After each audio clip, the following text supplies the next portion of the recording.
Shalom, y'all. It's dark in here, so the quality of the video is not the best, but I really wanted to finish getting this video edited. I wanted to introduce Cindy, and her YouTube channel is Cindy space JustMeInMyVan. She has two incredible stories that happened very close together about stealth camping and why she no longer stealth camps. And please do listen to it all the way through. There's, a few good tips and tricks for that. But also she just goes into detail and tells exactly what happened. If you would, please check your subscriptions. Make sure you're subscribed. Hit the notification bell and hit that like button. Leave your comments below. This is definitely one for discussion. So let's discuss what's going on in this video. And one of the takeaways that I really got from her ordeal is that it's still worth it.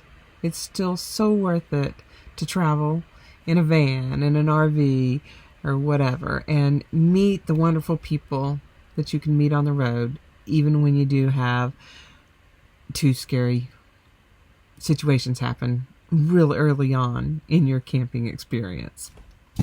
So there it is. And then I can black it out. Oh, perfect. Oh my goodness, that's perfect. Yeah. Just pull it like that. And so you stealth it when you need to, I'm sure. I never stealth. You never stealth. No. I had two very bad incidents. Oh, okay. Somebody got in my seat while I was sleeping. And another poked a hole in my gas tank while I was in here. And took, Oh my gosh. And all that happened in the first month. Oh my goodness. Yeah. Wow. We do dial 9. It said don't, but I took it off. Is that after? I took off the NT, yeah.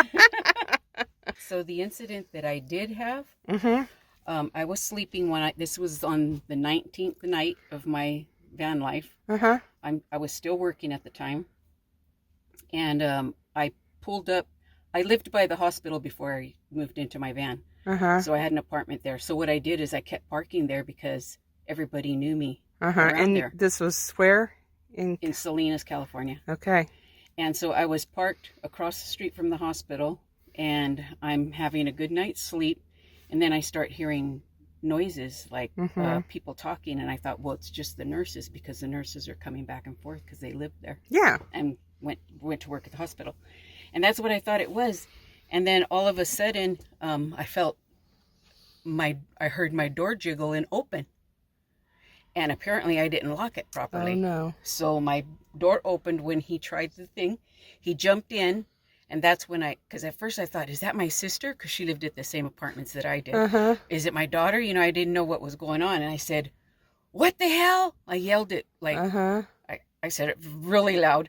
What the hell? And, there's a storm out there. I need help. And I said, get the bleep out of here. And I'm yelling to the top of my lungs. And as you can see, I have pepper spray. I have where's your pepper spray? It's right here. It's a gel pepper spray. There's the pepper spray. Perfect. Right by the bed. I have a machete. Okay. And there's a couple of little things over there. Other ways to defend yourself. Yes, I had a blowhorn, and I have good idea. Taser. I have it all. The blowhorn's an excellent idea, I think. But did I touch any of them? No. My mind just was yell and scream, get out of here. So did that work? This was shut, and I was yelling that while it was shut. And he's crying, and then I finally open it, and I see him right in my rearview mirror. Oh my gosh. And I go, get the F out of here. And after I said, what am I going to do? Do I jump in the front and start kicking him? Because this wasn't there. At night, I pulled this out. And so do I get up here and kick him out? And finally, he opened the door and got out. And I jumped in the front seat, and I started it up, and I slammed the door because he didn't shut it. And then he walks right in front of my van. Oh, how stupid. Goes up to the sidewalk and goes like this. Like, go ahead, pass. Oh my gosh. Yeah. Oh my gosh. Well, so that must have been terrifying. And how did you then talk yourself into continuing on with this lifestyle? So I took off, went to my daughter's. She consoled with me, Mom, and and she was all upset too. And I stayed with her for one night, but I was still working. I was a bus driver, so I was still working nights, and then going in my van, and I would start parking in front of her place because I felt safer, right? Yeah. So she said, Mom, what I'll do is I'll give you a pass, because she works at a residence inn. And she's a manager, and she gave me a pass to park over there because they have security. Oh, good. So I did. I put the permit in front. I went to the hotel, parked, and I was sleeping, and I was woken up by a bump.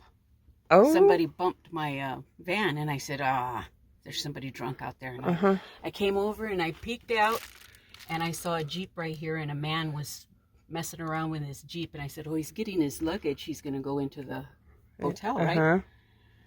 And so I go, well, he's probably bumping because he's drunk and he's near my van. So I went back to lay down, and I felt the bump again.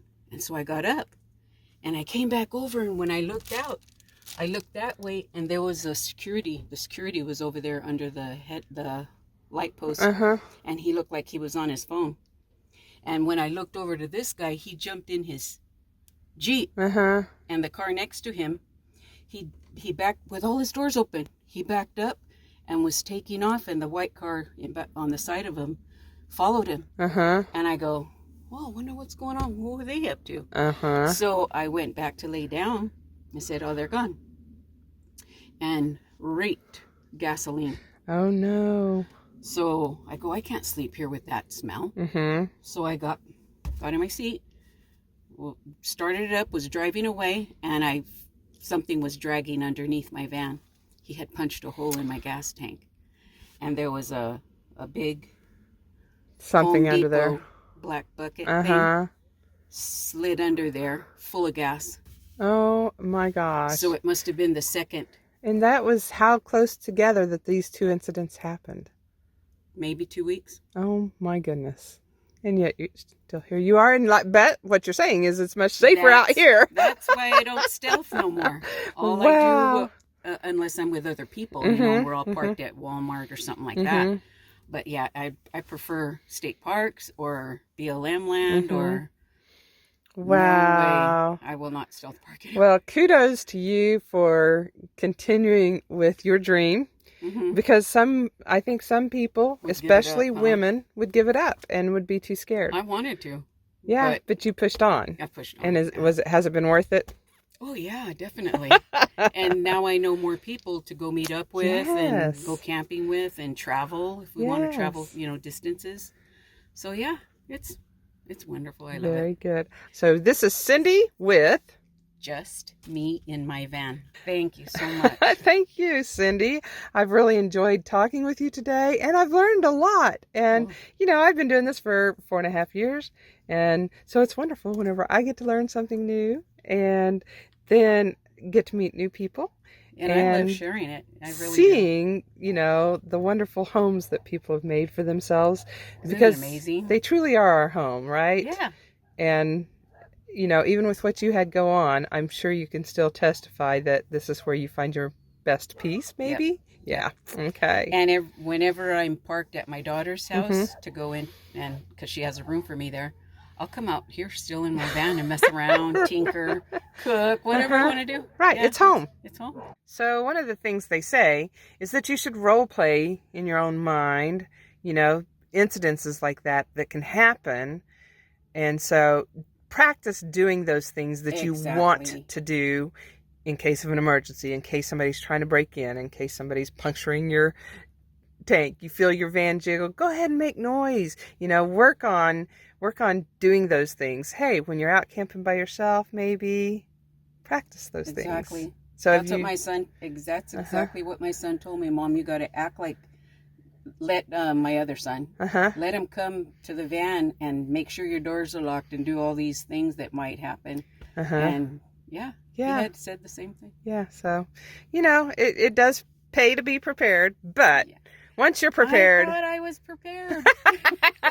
Yeah. I mean, you had all the things, but like I said, you're in the moment. It's just so scary. Never so even thought of that's why if you practice it, then it's kind of like muscle memory, right. So, but again, you pushed through it and you found out that this life is still so worth it. And being out away from town is my most favorite thing to do. Do you get a little feeling like a little chaotic when you're in town? Yes. Me too. A little overwhelmed, and I hate maybe. busy highways. Me too. I love country roads, all the back streets, all the byways. Stuff like that. Me too. Okay, Cindy. So nice to meet you. Thank you. I appreciate it. Won't you take me home? Give me a reason to fly. We can run away. Castle in the sky. Won't you take me